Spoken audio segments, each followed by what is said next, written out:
Hello and welcome to this very special edition of Digging Up Positivity. Meanwhile, I'm still working hard on the furry charity index for the end of this month. However, many other furries are very creatively busy with all sorts of projects, and one of them is a previous guest of us, BioGodz. He and his talented team have been working hard on Dimensional Cyberwars. And to celebrate the release of episode 3, we are having a lovely interview with our friend. But before we continue, I would like to give you, yes, you, a lovely 15% discount on all clothing items on ArtworkTee.com by using code TABO15 at checkout. One item per customer, and beware, the code is only valid for the first lucky few, so be quick about it. But now, onwards to the interview.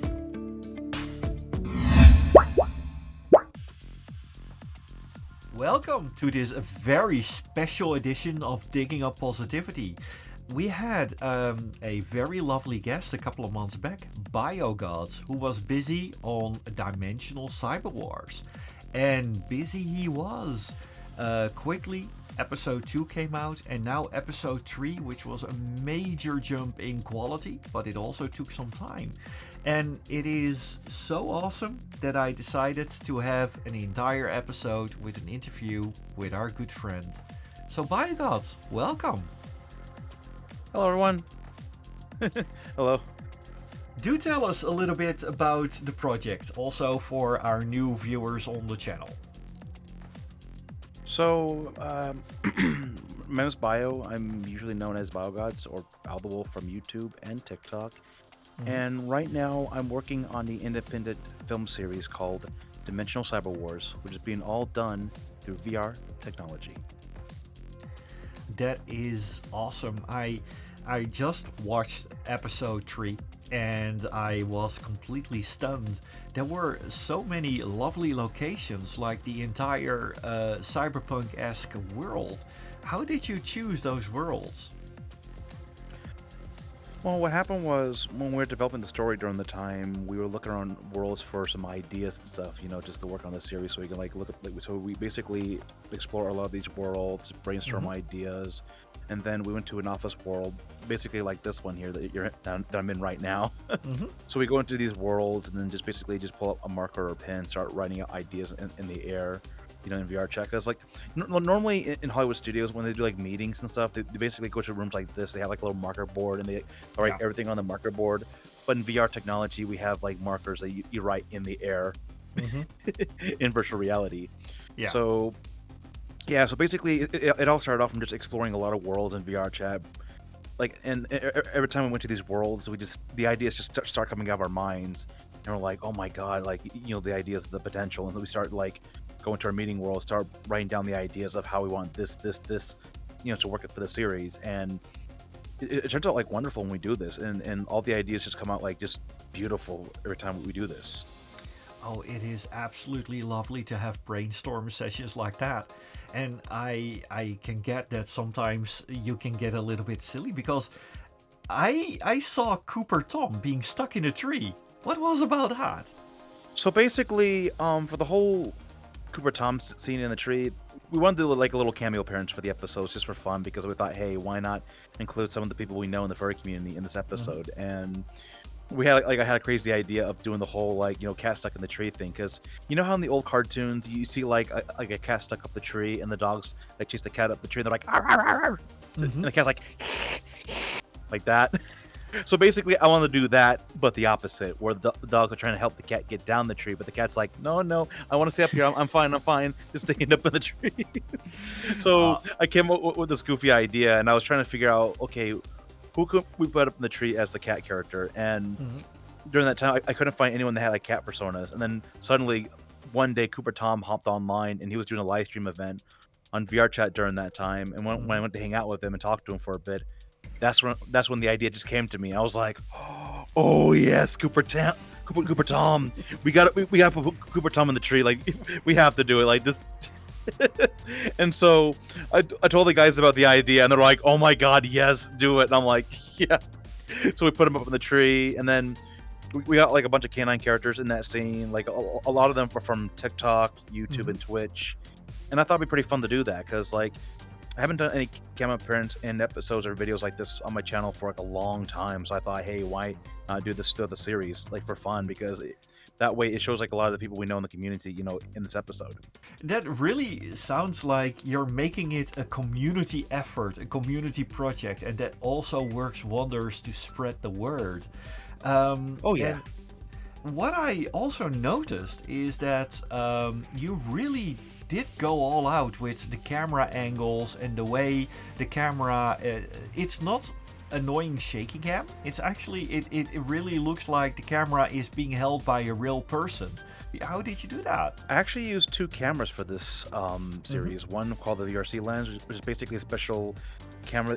Like, okay, so basically think of it like a DSLR camera, but in VR. So basically, the VRC lens is what we use for that one, and then we use the normal default camera on VRChat. You know, the game where basically think of it like a little cell phone camera that you hold in your hand, and you just like you record videos on it. So basically, it's like that, and then we use the VRC lens, which is basically like a DSLR camera. What's really cool about it is you can adjust the aperture in the world. So you can bring in much amount of lights into the camera. You can add some effects to it. You can actually do dolly shots or a lot of cool stuff with it. It's amazing. Like you can do so much with it. That's what I like about the VRC lens. It acts like a professional camera, so you can do so much with it.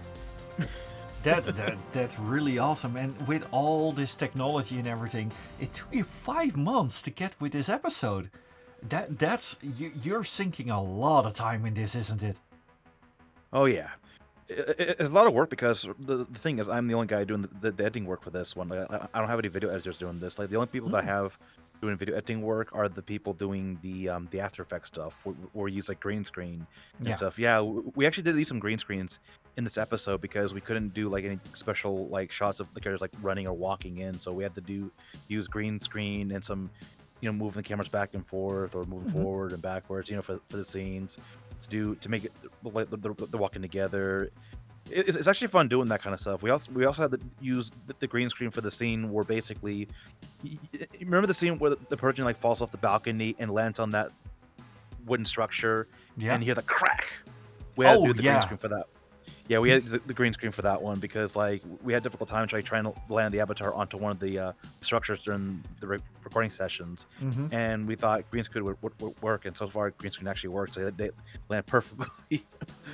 That brings me to another point. The audio design was actually quite good as well.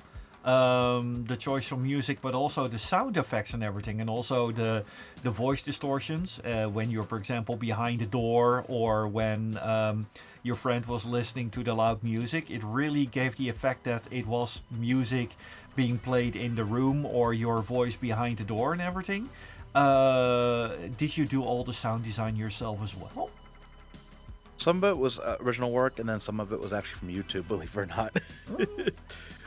Like, Guilty. for example, yeah, there were some sound effects mixing I had to do for the film. Like, for example, in the scene where Drader walks around in the apartment to open up the front door for Alan Dydros, I actually use like Crocs shoes and a piece of clothing and laid it on the ground, and I put my microphone up to it, and it made like just boom, boom, boom, you know, just a boom, boom, boom sound, and then basically render all that in BandLab and make it all professional and make it sound like it's heavy footsteps, and it actually worked. And for the bone crushing sound effects for the protein like hitting the spine on the structure, I actually grab like Frito chips and just crunch it in my hands to make the bone cracking sound effects. Oh, but this is I worked with Foley artists myself, and you wouldn't believe the weird stuff that they're doing in order to produce the right sounds. What you're doing is like a natural Foley artist, because people often don't realize how a sound is being created, and you did it perfectly. But with this all, we saw you slowly building this into a community project, and so many people were helping. But how can people help you? Do tell. When I was saying that, is like sharing, liking it, spreading the word, things like that. Oh, yeah. For those who are watching this, you can spread it on Twitter. You can spread it on like Discord or Telegram groups, or if you can on what's that website called? It's the one where they have like forums and stuff. Reddit, yeah, Reddit. Reddit, yes. Because yeah, like we're trying to get this content out there as much as we can because we want to help.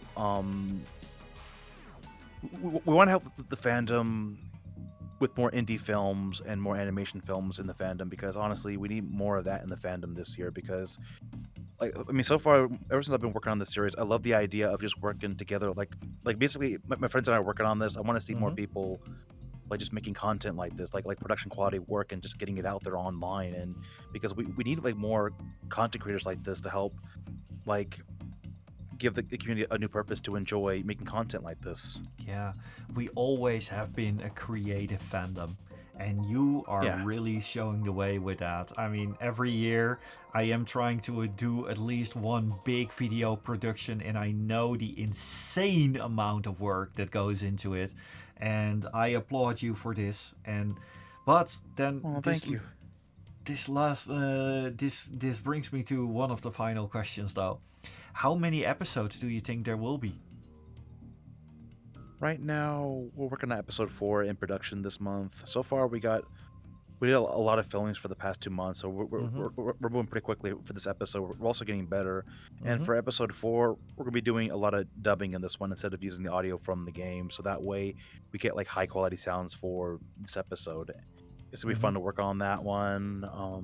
The cinematography, I can't wait to use the new music on this one, because yeah, like I want to make it like fun and suspenseful, and there's gonna be like a lot of dialogue and action in this one too. I am stoked to see episode 4, and I am very curious where this story will continue, and I'll definitely give you a shout out on my channel once it's being released. And thank you very much for taking your time in your busy schedule. I wish you well, and hopefully I will see you more in the future.